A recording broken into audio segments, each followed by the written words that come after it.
Ceci est un livre audio autogénéré par Google. Partie 1. L'application stricte des règles communautaires dans certains domaines de la vitivinicculture champenoise.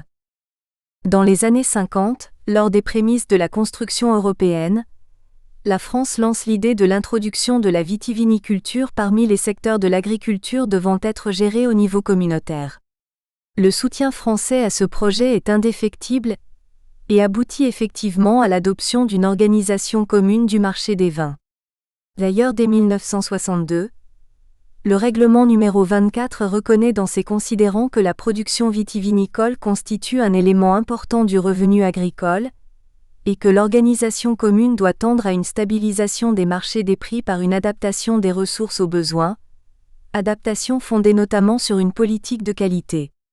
À partir de cette base réglementaire, il est décidé de préserver concomitamment l'identité et la spécificité de la production vitivinicole en appellation grâce à la création, à côté de ce mode de gestion des vins de table, d'un arsenal juridique européen spécifique au VQPRD. Malgré cette volonté de laisser une grande marge de manœuvre aux producteurs concernés par cette catégorie, la communauté s'immisce cependant dans la vie des viticulteurs champenois en organisant un système tendant à surveiller et à contrôler les quantités produites, titre 1. Au départ, l'idée directrice était d'organiser la libéralisation des échanges à l'intérieur du futur marché commun.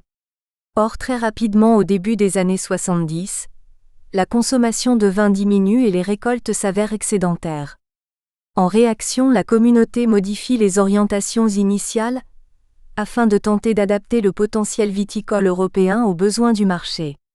Les excédents sont apparus dans le secteur des vins de table, mais les nouvelles mesures réglementaires communautaires, conduisant à terme à une surveillance très pointue des plantations et des replantations, touchent également les vins de qualité.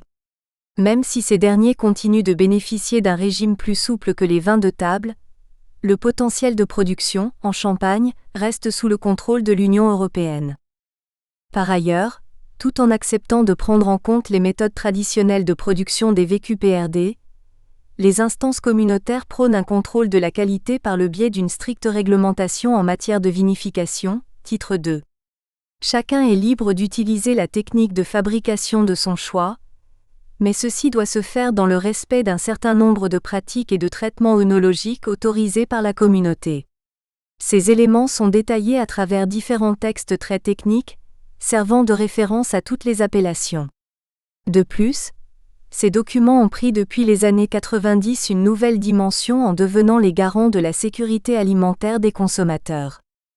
L'Union européenne semble souvent une entité lointaine pour le microcosme viticole champenois, qui croit aisément être le seul à pouvoir décider de sa destinée. Or, la réglementation communautaire existe et est même très présente, que ce soit dans le domaine viticole ou dans celui très ardu de la vinification. Titre 1. La rigueur communautaire face à l'aspect quantitatif de la viticulture. La vigne est à l'origine une plante sauvage. L'intérêt de son apprivoisement n'a pas échappé à l'homme. L'évolution du savoir a progressivement permis l'acquisition d'une meilleure maîtrise de la culture de la vigne, grâce à la sélection de plantes hermaphrodites qui se distinguent de la vigne sauvage sexuée. L'introduction en France, ou plus exactement en Gaule, de ces vignes déjà sélectionnées, soulève une polémique entre historiens, les uns soutenant que l'arrivée de cette plantation s'est faite par l'intermédiaire du peuple celte, les autres affirmant que ce développement viticole est le résultat des invasions opérées par l'Empire romain. Mais ce qui semble acquis pour tous, c'est que le vin a réellement commencé à être produit en Gaule sous l'impulsion des Romains. Les Celtes, quant à eux, même s'ils connaissaient la vigne, ne l'utilisaient pas pour élaborer du vin en raison de la pression moralisatrice de leurs autorités spirituelles. Dès l'Empire romain, l'édit de Domitien impose la limitation des plantations. Cette mesure s'applique à la Gaule en tant que zone occupée. Depuis cette époque, c'est-à-dire 92 après Jésus-Christ, Domitien sera suivi par toutes les autorités successives jusqu'à aujourd'hui. De tout temps, l'arrachage est préconisé comme le meilleur remède structurel aux crises de surproduction qui se suivent assez régulièrement. Cet édit, tout comme les autres textes adoptés en ce sens ultérieurement, s'applique très difficilement sur le terrain, et la culture de la vigne continue à se développer. La valeur économique du vin transparaît à travers la défense adoptée par différentes juridictions pour protéger, certes le produit lui-même et son possesseur, mais également la vigne. Ainsi la célèbre loi salique, rédigée probablement sous Clovis à la fin du Ve siècle, dispose que celui qui vendange la vigne d'autrui par vol devra payer une amende de composition. 15. La protection de la récolte se vérifie aisément à travers les siècles, et à travers les diverses juridictions administratives de France. Malgré l'intérêt économique que représente un vignoble, force est de constater que souvent la vigne est plantée à la place de cultures plus nourricières pour l'être humain, telles que le blé.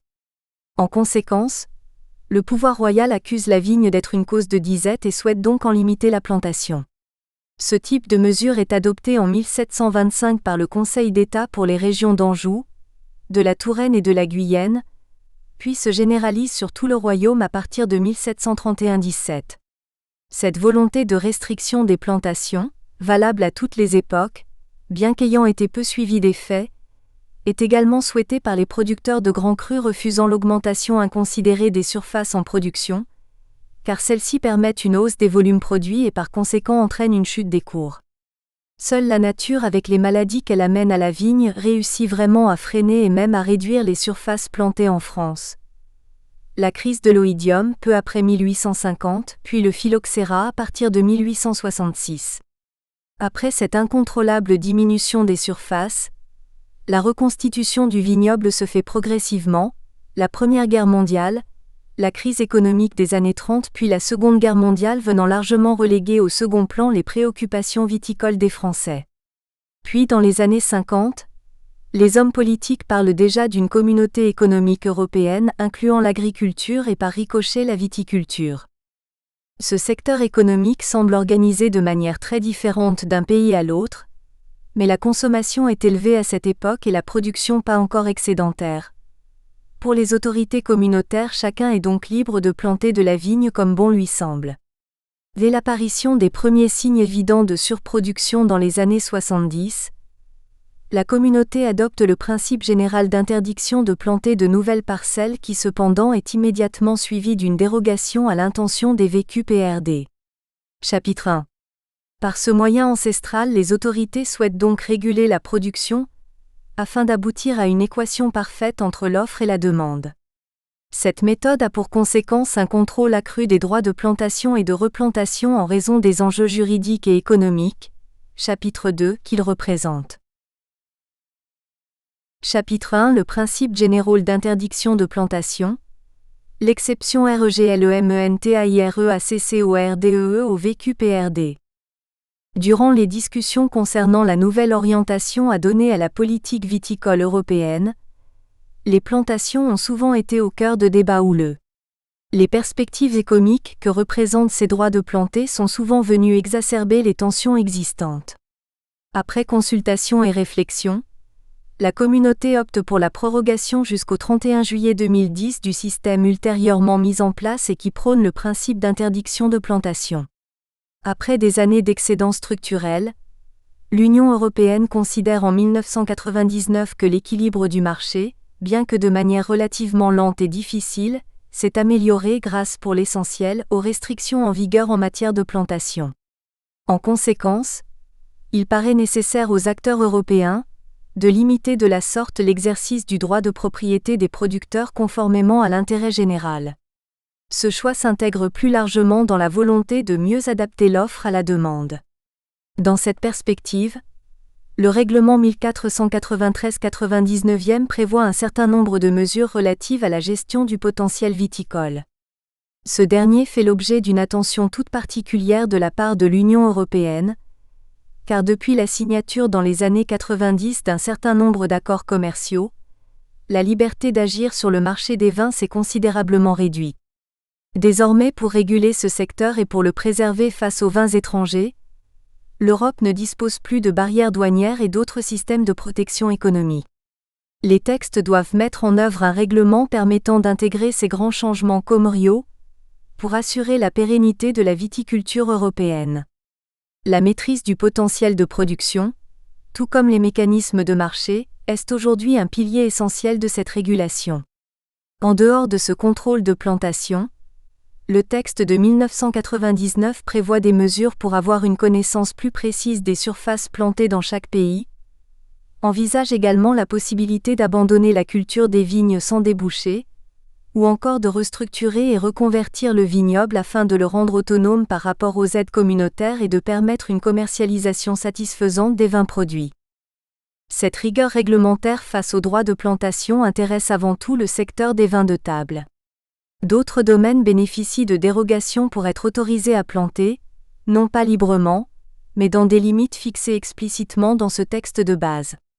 Parmi ces possibilités dérogatoires au principe général, on trouve l'autorisation de plantation nouvelle en vigueur aux fins de la production de VQPRD, section 1. De plus, ce régime d'interdiction ne s'applique pas aux droits de replantation qui eux bénéficient d'une réglementation particulière, malgré une nature juridique commune avec les droits de plantation, section 2. Section 1, la possibilité dérogatoire pour les VQPRD d'obtenir des nouveaux droits de plantation. En raison du peu d'incidence sur le marché des vins des droits de plantation nouvelles accordés à titre d'exception aux vignes mères de greffons, aux actes de remembrement et d'expropriation, et à l'expérimentation viticole, ce système instauré en 1987 est prorogé en 1999. La logique retenue pour la distribution de droits de plantation nouvelles aux VQPRD diffère quelque peu, car elle s'appuie sur la volonté d'une part, de privilégier une politique de qualité et d'autre part, de permettre au marché en expansion de bénéficier d'une souplesse suffisante pour leur ouvrir des perspectives de développement. Mais ce soutien communautaire n'exempte pas cette catégorie de vins du respect d'un certain formalisme quant à l'obtention de ces nouveaux droits, 1, et à leur distribution, 2. 1. L'encadrement communautaire de la gestion des droits de plantation accordés aux VQPRD. À travers l'organisation de réserves. Après l'étude des pratiques vitivinicoles européennes au niveau des droits de plantation, divers constats ont permis d'établir que, tout d'abord, les VQPRD avaient besoin d'une possibilité d'extension pour répondre aux demandes du marché, ensuite, qu'il existe des vignes plantées illégalement, et qu'enfin, la non-réalisation de certains travaux viticoles entraîne la perte de droits de plantation déjà existants. Or l'Union européenne ne souhaite pas céder à la facilité en créant des nouveaux droits de plantation en tant que de besoin, alors que ces droits existent sous une forme très éparpillée voire éclatée. En conséquence, la communauté décide de mettre en œuvre des réserves de droits de plantation afin de distribuer les droits à ceux qui y sont autorisés, et seulement à eux, de récupérer les droits non utilisés pour les réintroduire dans le circuit des plantations. Les réserves sont donc perçues comme une réponse à une volonté européenne de gérer plus efficacement les droits de plantation. Mais cette impulsion communautaire repose surtout sur les États membres pour organiser et contrôler tout ce secteur d'activité générateur de tensions, de convoitises et de fraude. Les réserves pour une meilleure gestion des droits de plantation. Les réserves de droits de plantation font partie des innovations les plus remarquées du règlement 1493/99. Cette création s'insère dans une démarche plus générale de l'agriculture européenne, visant à atteindre un niveau de gestion efficace des secteurs agricoles. Dans cette perspective, la réforme de la vitiviniculture souhaite donner aux producteurs la possibilité d'exploiter les marchés en expansion, et pour cela, il leur est indispensable de pouvoir bénéficier de droits de plantation. Les réserves vont donc servir à centraliser toutes les possibilités de plantation existantes offertes par la communauté. L'énoncé de l'interdiction de plantation de vignes par le nouveau règlement de base du secteur vitivinicole est aussitôt complété par 3 types d'exceptions. Tout d'abord, lorsque la plantation est effectuée en vertu d'un droit de plantation nouvelle octroyé aux producteurs par les États membres seulement dans les cas limitativement énoncés par ce même texte communautaire. Dans cette catégorie de dérogation se trouvent les VQPRD. Ensuite, lorsque l'installation de vignes se fait en vertu d'un droit de replantation. Enfin, lorsque cette culture est réalisée suite au prélèvement d'un droit de plantation sur une réserve. Pour simplifier, la communauté adopte comme principe que l'on ne peut pas étendre son vignoble, sauf si le producteur entre dans l'une des catégories dérogeant à l'interdiction générale. Mais une fois cette possibilité confirmée, celui-ci doit encore obtenir des droits de plantation nouvelles. Cette appropriation ne peut se faire que par l'intermédiaire d'une réserve. Donc ce système est instauré dans le but de favoriser une utilisation efficace des droits de plantation, qui contribue à atténuer les effets des restrictions en matière de plantation. Dans cette perspective, ce texte organise une réglementation à l'échelon communautaire pour ces réserves, mais celles-ci connaissent en réalité une organisation nationale, voire régionale. Les droits de plantation introduits dans les réserves ont des origines différentes. Celles-ci sont au nombre de 3, et en premier lieu, ces entités peuvent obtenir des droits grâce à des producteurs possédant des droits de replantation dont ils ne font pas usage. Dans cette situation, la mise à disposition de ces droits par le propriétaire peut se faire moyennant une contrepartie financière de source nationale, dont le montant et les modalités sont fixés par les États membres, en prenant en considération les intérêts légitimes des parties. Ce cas de figure se rencontre lorsque le propriétaire d'une unique parcelle de vigne décide de l'arracher pour y construire à la place une maison. N'ayant pas de terre à vigne nue, ces droits s'éteignent une fois le délai limite d'utilisation de ces droits de replantation expiré. L'objectif des réserves est donc d'agir avant la disparition de ces droits, afin de les réinjecter dans le circuit des droits utilisables. Les perspectives financières sont destinées à inciter les détenteurs de tels droits à ne pas les laisser s'autodétruire. En deuxième lieu, ce système bénéficie de l'arrivée des droits de plantation nouvellement créés par la communauté. Cette dernière est en effet pleinement consciente que ces remises sur le marché des droits de plantation perdus ne suffisent pas à atteindre l'objectif tendant à donner aux producteurs la possibilité d'exploiter les marchés en expansion. C'est pourquoi l'Union européenne décide dans le règlement 1493/99 de créer au total 68 000 hectares de nouveaux droits. Ces derniers ne sont pas immédiatement distribués aux États membres, car ce texte instaure également une réserve communautaire à hauteur de 17 000 hectares.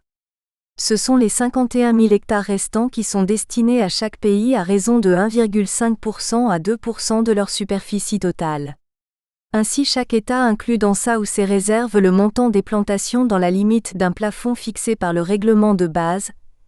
Celui-ci s'élève pour la France à 13 565 hectares. À ce chiffre peut s'ajouter, en vertu d'une demande nationale d'attribution ultérieure des droits nouvellement créés, les droits mis en réserve par l'Union européenne dans sa propre réserve communautaire. Mais ce texte ajoute immédiatement 2 conditions à ce transfert de droits créés par la communauté vers les réserves. Tout d'abord, il est impératif que l'État membre destinataire de ces plantations ait préalablement établi l'inventaire du potentiel de production conformément à l'article 16. Ensuite, cette appropriation par les réserves de ces droits nouvellement créés ne peut être effectuée qu'une seule fois. Cette dernière condition a été instaurée pour éviter qu'un même droit ne serve à plusieurs reprises.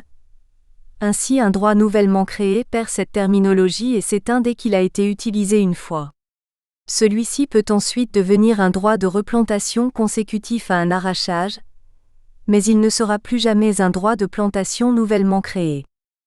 En troisième lieu, ce texte prévoit également la réintégration des droits ci-dessus énoncés qui ont été distribués par les réserves mais qui n'ont pas été utilisés dans les délais prescrits. Cette période de validité fait d'ailleurs partie des conditions d'existence de ces droits dans le cadre de réserve. Ainsi, les droits de plantation nouvelles doivent être utilisés avant la fin de la deuxième campagne, suivant celle au cours de laquelle ils ont été octroyés. Sinon, à l'expiration de ce délai, les droits de plantation prélevés retournent dans une réserve. Les droits de replantation connaissent une période de validité expirant à la fin de la 5e campagne suivant celle au cours de laquelle l'arrachage est effectué, mais ce même article autorise de façon dérogatoire les États membres à porter cette durée à 8 campagnes. Ensuite, il existe également une période de validité pour les droits étant entrés dans une réserve. Ces derniers doivent être redistribués au plus tard à la fin de la 5e campagne suivant celle au cours de laquelle ils lui ont été attribués. À l'expiration de ce délai, les droits s'éteignent. C'est pourquoi, pour garantir l'utilisation optimale des ressources et mieux adapter l'offre à la demande, il importe que les droits de plantation soient utilisés par leurs titulaires dans un délai raisonnable ou, à défaut, attribués ou retournés aux réserves. Pour les mêmes raisons, il convient que les droits attribués aux réserves soient octroyés dans un délai raisonnable. De plus, En raison de l'enjeu économique représenté par ces droits de plantation, la communauté, tout en leur reconnaissant une valeur marchande, organise la liberté des pays d'attribuer des droits à titre onéreux ou non. De la même manière, le texte communautaire permet de légaliser, au plus haut niveau, les avantages accordés aux jeunes qui peuvent bénéficier gratuitement de droits de plantation. Ainsi, il est laissé à la discrétion des États de redistribuer les droits inclus dans une réserve, moyennant une contrepartie financière versée à des caisses nationales et, le cas échéant, régionales, par les producteurs qui ont l'intention d'utiliser les droits pour planter des vignobles dont la production a un débouché assuré. Dans le même temps, la communauté décide d'aider les jeunes exploitants, c'est-à-dire ceux de moins de 40 ans, dans le cadre de leur première installation en laissant la possibilité aux États membres de leur octroyer gratuitement des droits de plantation. Corrélativement, le texte européen ajoute que ces jeunes doivent être en possession d'une capacité professionnelle suffisante 58 et s'installer en tant que chef d'exploitation. Ce soutien prioritaire au profit des jeunes viticulteurs obtient un appui de poids de la part du Parlement européen lors de son dépôt d'amendements relatifs à la proposition de 1998. En définitive, cette politique instituée au niveau communautaire se contente de reprendre une partie des mesures françaises mises en place pour favoriser l'installation des jeunes dans le secteur viticole, mais également de façon plus générale dans le milieu agricole. Ensuite, le règlement de base 1493/99 offre, sous certaines conditions, la possibilité aux États membres de transférer des droits de plantation entre réserves régionales, mais également entre réserves nationales et régionales. Ainsi, les États membres doivent garantir que ce transfert de droits par la voie d'une réserve n'entraîne pas d'augmentation globale du potentiel de production sur leur territoire. Dans cette perspective, les États membres peuvent faire usage du coefficient de réduction visé à l'article 5.7 du règlement CE, numéro 1493/99. D'une part, ce pourcentage sert à corriger les différences existantes d'une région viticole à l'autre en matière de méthode de plantation. En effet, les différences de densité des ceps et des modalités d'installation des plants peuvent induire à terme une augmentation de surface. Or, la communauté refuse catégoriquement une telle éventualité. C'est pourquoi ce coefficient de réduction a été mis en place. D'autre part, cette valeur peut également s'appliquer au transfert de droits entre exploitations. L'ensemble de ces conditions permet à l'Union européenne de contrôler au mieux les droits de plantation, mais cette surveillance et l'organisation tout entière de ces réserves dépendent avant tout des États membres. B. La transposition du modèle communautaire de réserve à la France.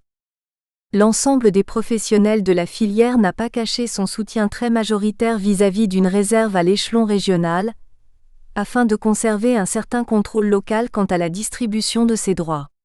A contrario, les politiques ont vu dans la réserve nationale le double mérite de pouvoir suivre de bout en bout le parcours des droits de plantation et d'établir une logique nationale quant à l'attribution de ces droits.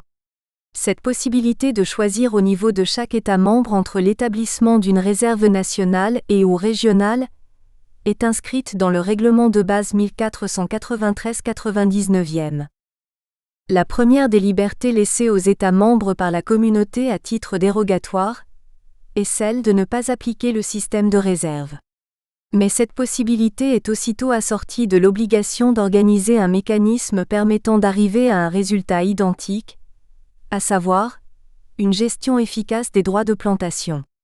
Dans ce cas de figure, ce type d'organisation spécifique à un État peut, si nécessaire, déroger aux dispositions pertinentes du présent chapitre, à condition d'apporter la preuve d'une telle nécessité. Ainsi, un pays peut ne pas adhérer à l'incitation communautaire de créer des réserves de droits sous une double condition. D'une part, d'avertir la Commission et d'autre part, de lui fournir la preuve qu'un système efficace de gestion des droits de plantation existe sur son territoire. Cependant, demeure l'obligation d'aménager un mécanisme améliorant la gestion du potentiel de production. Quelle que soit l'orientation prise par un État membre dans ce domaine, celui-ci est tenu d'en informer la Commission. Ensuite, les États sont libres de créer des réserves à l'échelle nationale ou régionale, ce choix devant répondre en priorité à une adaptation de ce système au milieu viticole. De plus, les États membres se voient attribuer un rôle de surveillance et de contrôle sur les réserves et sur les opérations qu'elles effectuent. Les modalités d'application de telles missions restent à la discrétion des États en l'absence de recommandations communautaires. Cependant, ils ont l'obligation de garantir que le transfert de droits par la voie d'une réserve nationale et de réserves régionales n'entraîne pas l'augmentation globale du potentiel de production sur leur territoire. Cette préoccupation concerne tout particulièrement le transfert de droits d'une zone viticole ne bénéficiant pas de l'irrigation vers une zone irriguée. La communauté reste toujours très attentive au potentiel de production, car ce système est créé pour favoriser les vins ayant déjà des débouchés commerciaux mais pas pour augmenter leur rendement, ce qui irait à l'encontre d'une politique de qualité. L'objectif européen est de permettre aux vignerons de produire plus en leur attribuant des droits inclus dans des réserves, tout en préservant les équilibres existants, voire en les améliorant, en permettant la réduction des stocks invendus et en favorisant la hausse des ventes dans les zones commercialement intéressantes, tout en poursuivant les efforts qualitatifs. Ainsi, les États membres ont un rôle de surveillance afin que ces réserves ne soient pas utilisées à mauvais escient, et cela va au-delà du simple contrôle du respect, des rendements représentatifs de la moyenne de la région où ces droits sont utilisés. Il faut que les droits de plantation distribués respectent les variétés de cépages et les techniques de culture utilisées, afin qu'il se crée une adéquation de la production ultérieure à la demande du marché. Enfin, lorsque la distribution des droits de plantation par les réserves s'effectue moyennant une contribution financière, les États membres disposent de la liberté de définir les critères applicables à la fixation de ce montant. Par contre, ils sont tenus de consigner tout paiement effectué en contrepartie d'allocation de droits à une réserve ou de prélèvement de droits sur une réserve. En définitive, les États se trouvent face à l'obligation réglementaire d'organiser une gestion optimale du potentiel de production, de contrôler la destination et l'utilisation des droits de plantation, et de tenir un registre des paiements effectués en contrepartie de l'attribution de ces droits. Face à ces contraintes, les pays bénéficient certes d'une large autonomie d'action, mais celle-ci peut rapidement être réduite en raison de la création de nouvelles obligations financières. En effet, la mise en œuvre d'une telle organisation représente une charge pécuniaire pour les États, sans aucune possibilité d'aide communautaire. Par conséquent, d'un pays à l'autre, ces réserves risquent fort de connaître des disparités dans les moyens mis à leur disposition, et donc des différences apparaissent dans leur efficacité et dans les contrôles réalisés. Avant l'adoption du règlement communautaire 1493-99, la France connaissait déjà un système de gestion des droits de plantation par l'entremise des bourses régionales. Celles-ci ont été mises en place entre 1994 et 1995 après concertation entre le ministère de l'Agriculture, le ministère des Finances, la DGDDI, l'ONIVin et les professionnels afin de pallier la pénurie de droits de plantation existante en France. En effet, à cette époque, deux situations antagonistes cohabitent. D'une part, des droits de plantation non utilisés par leurs propriétaires s'éteignent faute d'être utilisés. D'autre part, l'ONIVin délivre des autorisations d'achat de droits sans pouvoir honorer l'ensemble des transactions. La France adopte ce modèle de réserve nationale. Cette dernière est créée par décret en décembre 2002, et sa gestion est dévolue à l'ONIVin. De plus, au niveau des transactions relatives aux plantations, les crédits d'intervention ainsi que les recettes correspondant aux opérations d'achat et de cession de droits par la réserve s'inscrivent dans l'état prévisionnel des recettes et des dépenses de cet établissement. La réserve était dès lors opérationnelle et elle effectue ses premières ventes de droits lors de la période allant de mai jusqu'au 15 juillet 2003. Quant aux achats, ils débutent le 15 novembre 2003. En fait, ces opérations n'ont pas lieu toute l'année, car il a été décidé de laisser aux autres intervenants dans ce domaine, les particuliers, les courtiers ou les sociétés de services, du temps pour continuer de travailler. De plus, cette réserve nationale rend caduques les bourses régionales conventionnées. Quelques-unes subsistent toutefois malgré la perte de toute prérogative liée à ce conventionnement. Celles-ci travaillent désormais comme lors des transactions entre particuliers. En vérité, la première idée était de carrément supprimer toute possibilité de réaliser ce type d'opération entre personnes privées. Mais le Conseil de la concurrence a refusé cette éventualité, C'est pourquoi l'article 6 alinéa 2 du décret du 20 décembre 2002 décide clairement que les titulaires d'autorisation de plantation peuvent solliciter des droits de plantation soit auprès de la réserve, soit par transfert de ces droits en provenance d'une autre exploitation. Par ailleurs, pour aider la réserve à remplir les rôles que lui assigne la communauté à travers le règlement 1493/99, la France crée au sein de cette réserve nationale un comité consultatif sur la gestion du potentiel de production. Ce dernier est consulté sur l'orientation de la politique de plantation ainsi que sur toutes les questions relatives à la gestion du potentiel viticole dans le cadre de la réserve et notamment l'état du potentiel viticole, les demandes, les stocks et les flux de droits par région, en s'appuyant sur une analyse économique des marchés 83. La composition et les modalités de fonctionnement de ce comité sont fixées par arrêté du ministre chargé de l'Agriculture, après avis de l'ONI 20 et de l'INAO. Les personnalités présentes dans cet organisme sont nommées pour une durée de 3 ans et sont un mélange de représentants des administrations concernées par les plantations et de professionnels. Ils travaillent à titre gratuit, mais peuvent bénéficier du remboursement de leurs frais de mission. Ils remplissent le rôle de surveillance et de contrôle dévolu par la communauté, en se tenant informés des mouvements de droits de plantation et de flux financiers afférents. Ce décret détaille également toutes les conditions relatives aux droits de plantation, de replantation, aux arrachages, qui seront étudiés ultérieurement, mais surtout il précise clairement que les décisions d'octroi ou de refus d'autorisation sont motivées. Mais avant d'obtenir de nouveaux droits de plantation, il existe toute une procédure relative à leur attribution. 2. Le déroulement de l'attribution des nouveaux droits de plantation. Selon l'acception communautaire, le droit de plantation recouvre 4 situations distinctes. Le droit de planter des vignes au titre d'un droit de plantation nouveau, c'est dans cette perspective que se situent les VQPRD. Ou d'un droit de replantation, mais dans cette situation il n'y a pas d'agrandissement du vignoble, juste la plantation d'une vigne précédemment arrachée, ou d'un droit de plantation prélevé sur une réserve, ces droits vont effectivement permettre d'augmenter la surface plantée d'une exploitation, ou d'un droit de plantation nouvellement créé qui permet également une hausse de superficie. Pour clarifier les choses, il faut avant tout que la communauté accorde une dérogation au principe d'interdiction de plantation. À ce titre, elle accepte ce type d'exception pour la production d'un VQPRD ou d'un vin de table désigné par une indication géographique, ce qui en France couvre les vins en AOC, les AOVDQS et les vins de pays.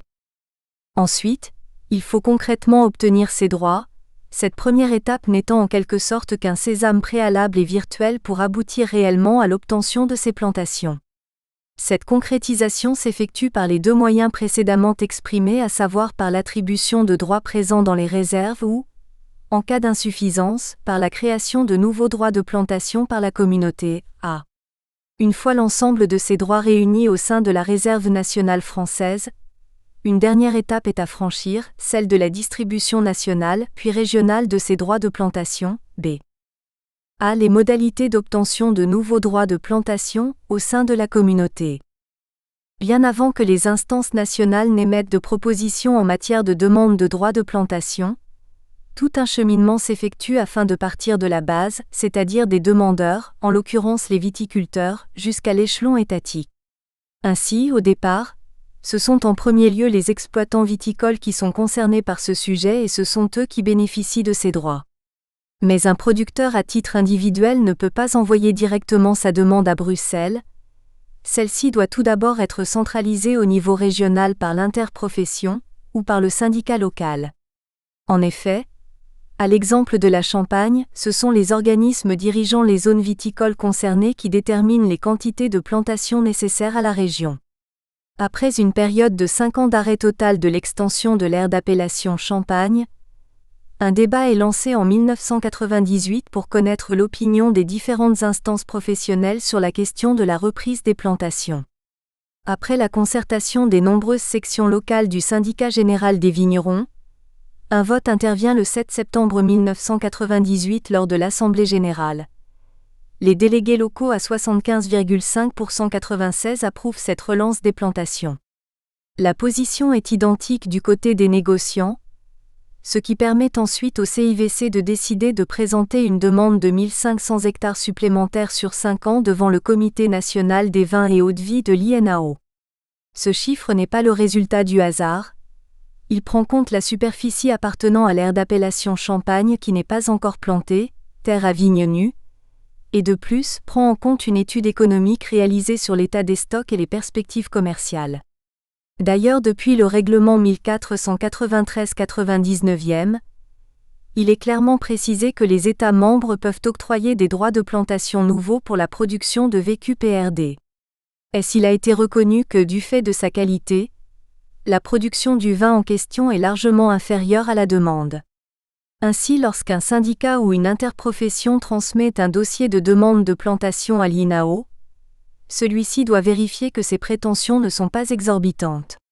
Pour cela, l'Institut se sert des renseignements fournis par les instances locales recoupés par la collecte des informations qu'il a lui-même pu obtenir. Ces éléments sont ensuite comparés avec une base de données prenant en compte 2 facteurs. Tout d'abord, l'évolution du cours de la bouteille ou du vrac, et ensuite, l'adéquation entre l'offre et la demande à travers notamment la corrélation entre les stocks et la récolte de l'année. Grâce à ce calcul statistico-économico-mathématique, ceci permet de mettre à jour un taux de croissance annuel moyen, qui comparé à celui des 10 années précédentes, il en ressort la tendance. Mais à ce stade, des correctifs humains peuvent être apportés pour prendre en compte des éléments particuliers a priori incompatibles avec une courbe de croissance ascendante, en termes de besoins effectifs en plantation, comme par exemple les inondations ou la sécheresse. Ce chiffre final est validé, ou non, par la commission permanente de l'INAO. Après un avis favorable de la part de la CNAOC, ce dossier champenois est transmis à l'ONI20. À l'origine, cet office créé par décret en 1983 ne gère que les VDT et surtout pas, en raison d'un clivage très net entre les vins de qualité et ces derniers.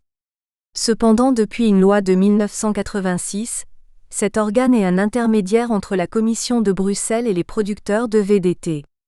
Et en raison de ce positionnement, toutes les demandes de plantation transitent par lui, quel que soit le type de vin produit. D'ailleurs, le contrôle de ce secteur par l'ONI20 est confirmé en décembre 2002, suite à l'adoption du décret créant la réserve nationale qui est placée sous son autorité. Mais cet office ne peut redistribuer que les droits déjà mis en réserve.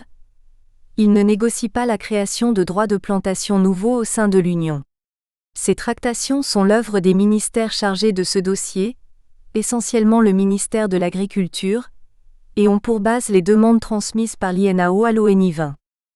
Une fois le dossier de demande de plantation relatif au VQPRD complet et contrôlé, celui-ci est transmis au ministère de l'Agriculture afin que ses représentants défendent les prétentions nationales. S'engagent alors de nombreuses discussions, débats, négociations pour aboutir à un choix politique en phase avec les attentes du secteur viticole français. Ainsi, lors des tractations politiques concernant la réforme de la vitiviniculture européenne, la France doit argumenter pour obtenir de nouveaux droits de plantation.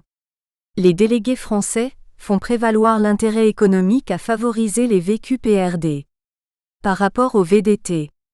La qualité étant un concept commercialement porteur, la France soutient l'augmentation du potentiel de production pour les appellations d'origine et les vins de pays, par contre propose une réduction des surfaces destinées à produire des vins de table. De plus, cette croissance en faveur des VQPRD semble nécessaire face à l'extension sans restriction des plantations dans les pays du Nouveau Monde, à savoir le Chili, l'Argentine, l'Australie et l'Afrique du Sud. Or, cette rigueur réglementaire que s'impose l'Union européenne peut à terme réduire toute possibilité de faire face à cette nouvelle concurrence, car ce blocage n'incite pas les producteurs à trouver d'autres débouchés, ni à faire preuve d'initiative. De surcroît, l'interdiction de planter, mise en place dès 1976 au niveau de la CE, fait toujours état d'une exception pour les VQPRD. Cette dérogation n'a pas engendré de déséquilibre de la production, preuve que ce secteur est capable de s'autoréguler. Toute cette argumentation s'avère efficace puisque le règlement 1493/99, d'une part, conserve les dispositions antérieurement adoptées permettant aux vins de qualité d'obtenir de nouveaux droits de plantation, et d'autre part accepte de créer de nouveaux droits. En réalité, les demandes concernant les VQPRD ne trouvent pas d'opposition face à leurs prétentions. Le véritable point d'achoppement au niveau européen entre les instances communautaires et certains États membres concerne la possibilité de supprimer cette interdiction générale de plantation. À l'époque des négociations pour la rédaction du nouveau règlement de base du secteur vitivinicole en 1998 à 1999, certains pays, dont l'Italie, arguent de la situation déficitaire dans laquelle se trouve l'Union européenne. Par conséquent, ils demandent la reprise des plantations pour tous les vignobles. Mais ce déficit constaté est le résultat de 3 années de mauvaises récoltes en Espagne essentiellement, mais également en Grèce et dans le sud de l'Italie. En année normale, le potentiel de production de 1998 entraînerait encore des excédents et pour cette raison, la Commission européenne maintient sa position de gel des plantations, assortie d'une exception pour les vins de qualité. D'ailleurs, depuis l'instauration en 1976 de cette interdiction de planter, cette dérogation laissant aux États membres la possibilité d'octroyer de nouveaux droits de plantation a toujours existé, mais elle est passée puis restée sous l'entier contrôle de la Commission. Cette surveillance communautaire s'explique par les dérives rencontrées dans ce secteur. Depuis 1970, les États membres fixent même la liste de leurs VQPRD et de leurs zones de production. Cette autonomie a pour conséquence que si des pays comme la France ont su faire preuve de mesure en ce domaine, il n'en a pas été de même pour d'autres États. La RFA par exemple, qui a classé presque tous ses vins en VQPRD et c'est seul parmi ceux susceptibles de produire des VQPRD. Or, parallèlement, les pays producteurs avaient à l'origine le droit d'autoriser des plantations nouvelles en matière de VQPRD, sans contrôle de la part de la CEE. La RFA a largement usé de cette liberté et aujourd'hui produit trop de vins. Ces vins sont en principe des VQPRD, mais certains se vendent aussi mal que des VDT. En définitive, en 1999, le Conseil vote en faveur de la proposition de la Commission et reconnaît l'existence d'un principe général d'interdiction de planter, admet simultanément des dérogations pour les appellations d'origine et les vins de pays français, et consent à créer une enveloppe de nouveaux droits de plantation portant au total sur 68 000 hectares. Mais cette réponse favorable de la part de la communauté aux demandes de plantation, soutenue notamment par la France, s'assortit de 2 conditions cumulatives. Tout d'abord, ces droits ne sont utilisables que par les États membres ayant établi l'inventaire de leur potentiel de production. Ensuite, ces plantations de création communautaire sont distribuées aux réserves de chaque pays, ce qui sous-entend bien l'obligation de mise en œuvre d'une telle organisation, ou de tout autre système permettant une gestion efficace de ces droits.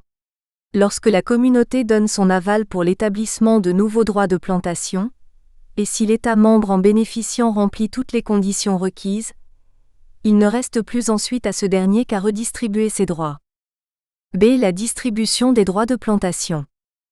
Suite au règlement 1493-99e, la communauté crée 68 000 hectares de droits, mais sur cette base, seuls 51 000 hectares sont immédiatement attribués aux États membres. Les 17 000 hectares restants sont stockés dans une réserve communautaire. En vertu de cette première distribution, la France voit sa réserve nationale créditée de 13 565 hectares, ce qui représente pour la campagne 2002 à 2003 une enveloppe générale de 3 152 hectares, soit pour la Champagne 357 hectares. Pour les producteurs de vins en appellation, l'obtention de nouveaux droits de plantation se fait par l'intermédiaire de l'INAO. Mais pour obtenir ces droits, l'exploitant doit tout d'abord répondre à un certain nombre de critères de recevabilité établis par le Comité national des appellations d'origine contrôlée, CNAOC, et validés par le ministère de l'Agriculture. Cet arrêté ministériel se contente d'entériner les dispositions générales approuvées par l'INAO. Ces conditions ne se retrouvent pas explicitement dans ce texte du ministère, cependant, la liste des critères nationaux et des critères complémentaires fixés par appellation ou groupe d'appellation peut être consultée soit auprès du ministère de l'Agriculture, de l'Alimentation, de la Pêche et des Affaires rurales, soit auprès d'un certain nombre d'autres organismes œuvrant dans le secteur viticole. Ainsi, pour l'attribution de nouveaux droits de plantation, l'INAO classe ce type de droits parmi les droits externes, tout comme les transferts, en référence à la provenance de ces droits dont l'origine est extérieure à l'exploitation et en opposition aux droits internes.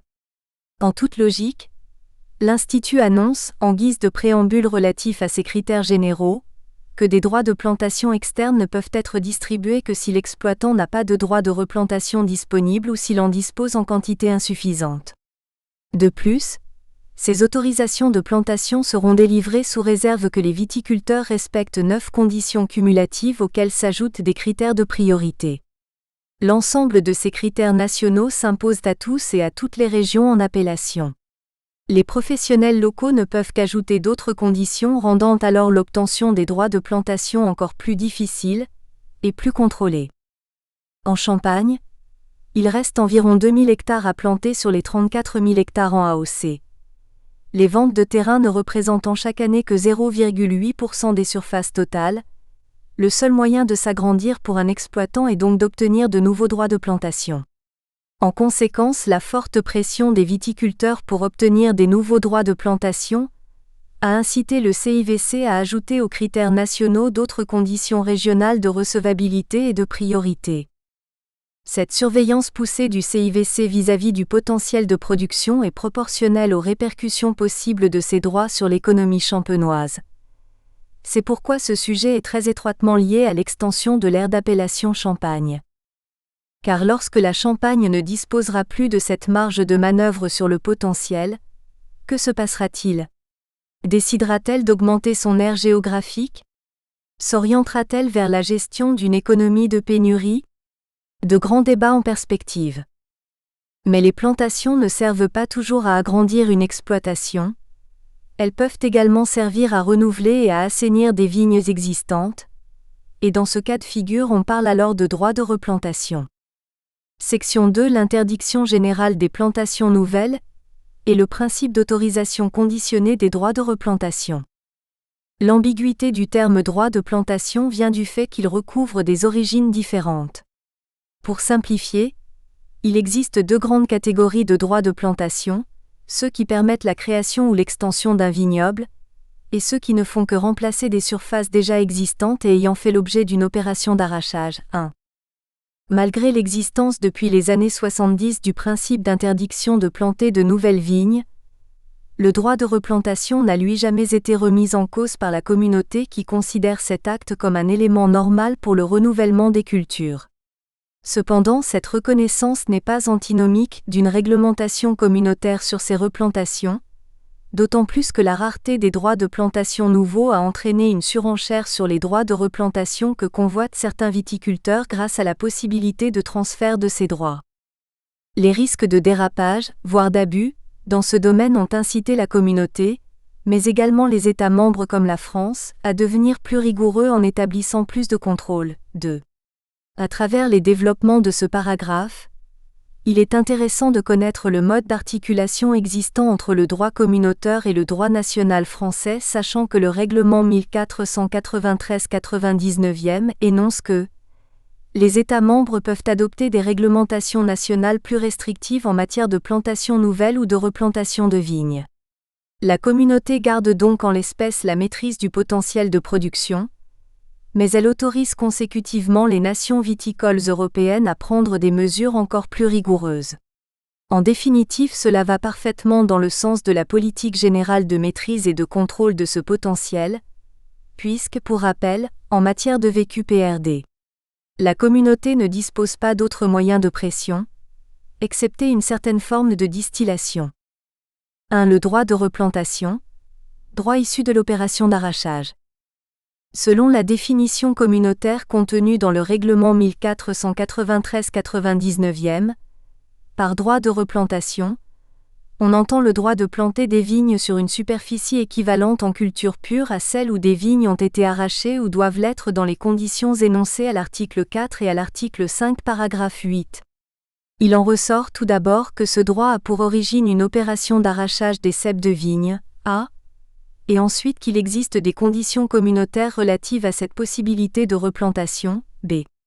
Par ailleurs, ce terme de culture pure vient clairement préciser qu'un hectare de vigne planté en Champagne n'est pas l'équivalent d'un hectare planté dans une AOC du Languedoc-Roussillon.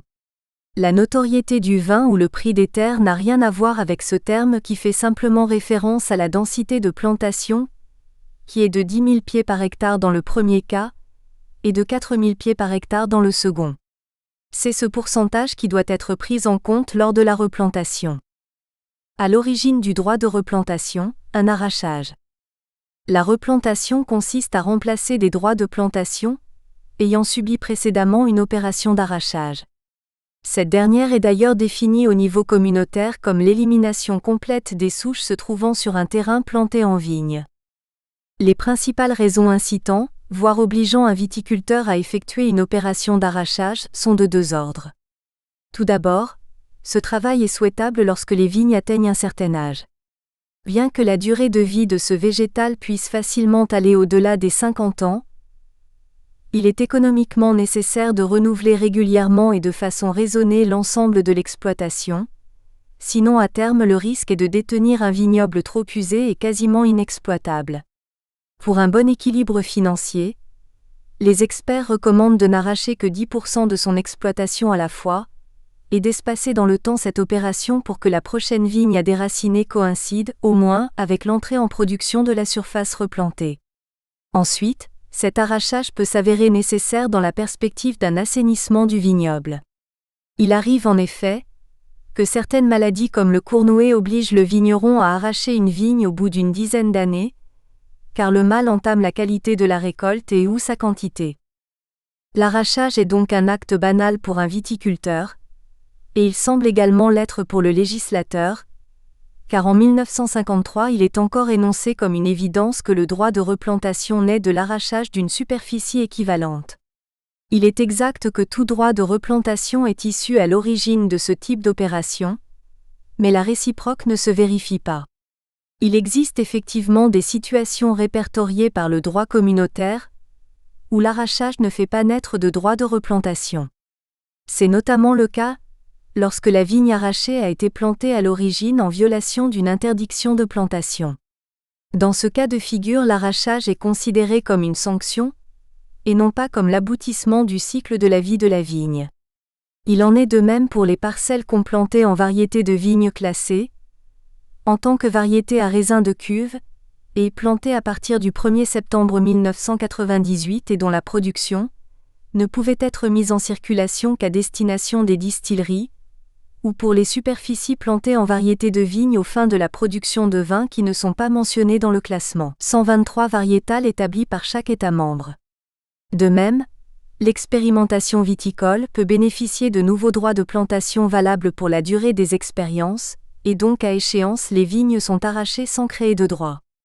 La même restriction existe pour les superficies dont les produits vitivinicoles sont destinés uniquement à la consommation familiale du viticulteur.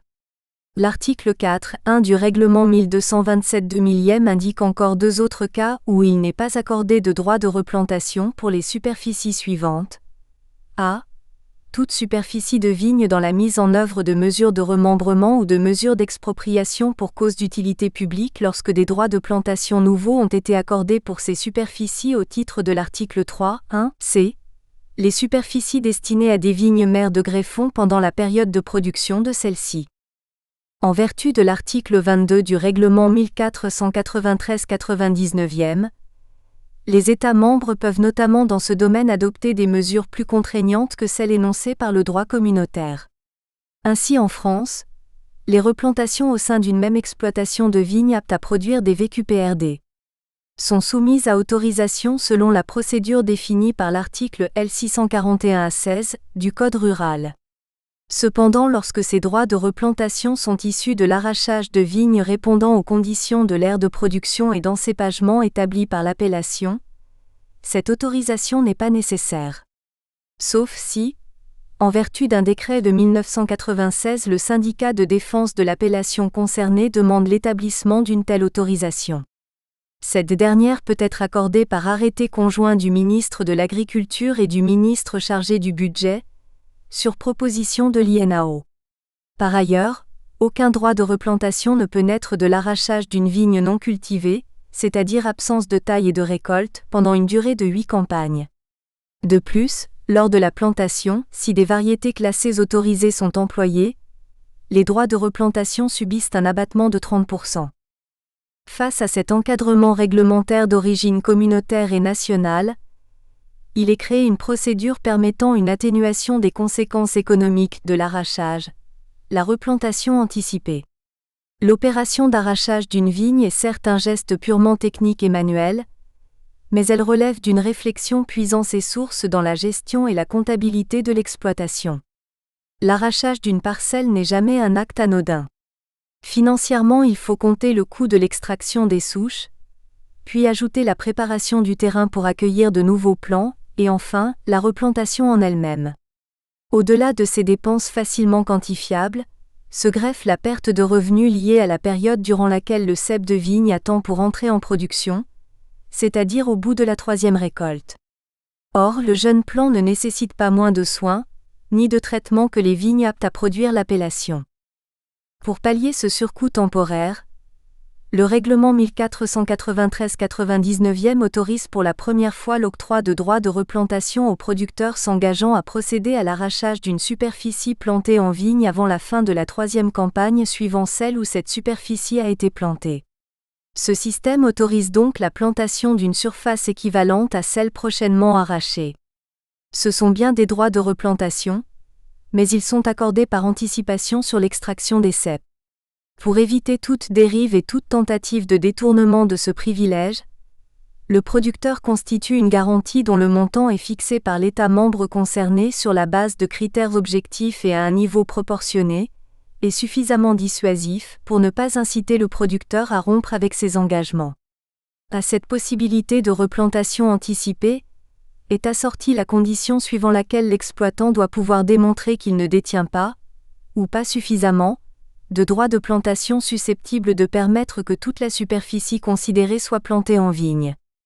De plus, jusqu'à ce que l'engagement d'arrachage ait été satisfait, les États membres garantissent que, pendant une campagne donnée, il n'y ait pas simultanément de production commerciale de vin issue de la superficie à arracher et de la superficie nouvellement plantée.